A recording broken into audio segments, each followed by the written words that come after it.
Hi guys, UK Guns here. So in this video I'm going to be showing you how to install the Magload competition Magwell.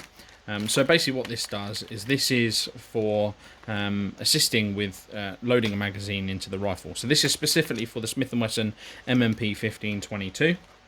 I've been doing a few videos recently about adding these Magload parts because I'm basically kitting this rifle out as like a competition rifle for practical shooting.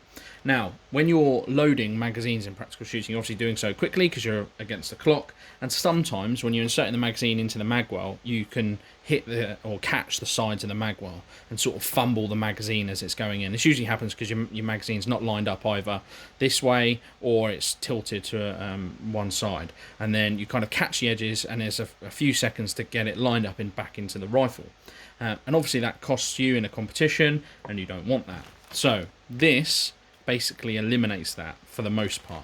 What it does is it acts kind of like a funnel to catch the magazine, and even if the orientation isn't quite correct, it then feeds it into the Magwell smoothly, speeding up your reloads, and that's basically the idea of it. This one is a polymer one. It's pretty lightweight. It seems pretty well made, so be interesting to see how it functions. So let's get it on the rifle. It's super easy to install, but I'll talk you through it anyway, and then we can see what it looks like on the rifle.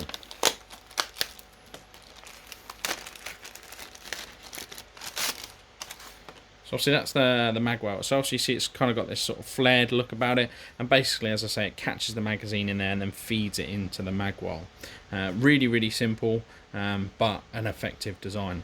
I like the fact it's got these cutouts as well. These cutouts are for the addition of a drum mag. Now I don't have any drum mags for this rifle at the moment, but I may well invest in them in the future, and it's nice that that's still compatible with them. The cutouts allow for the wider parameters of the drum mag, which is really good and a nice little thought.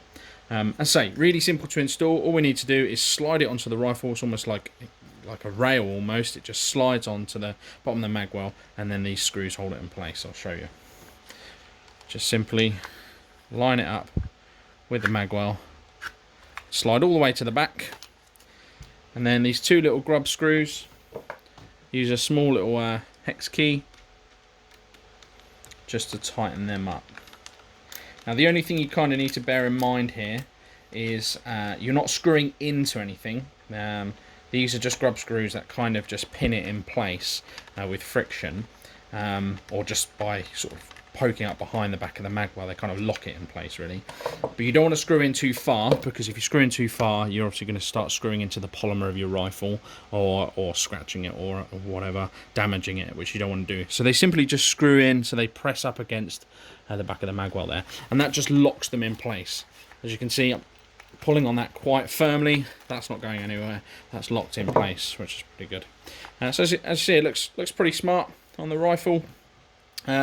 The colour difference is barely noticeable. I think the camera makes it look a little bit more sort of different colour than it actually is. To the naked eye, the blacks are very similar. There is a slight difference, but it's very small.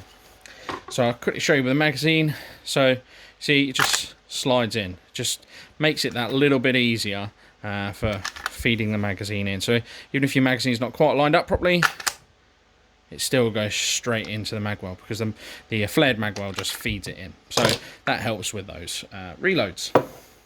There we go. How to install the Magload competition Magwell on the Smith & Wesson M&P 1522.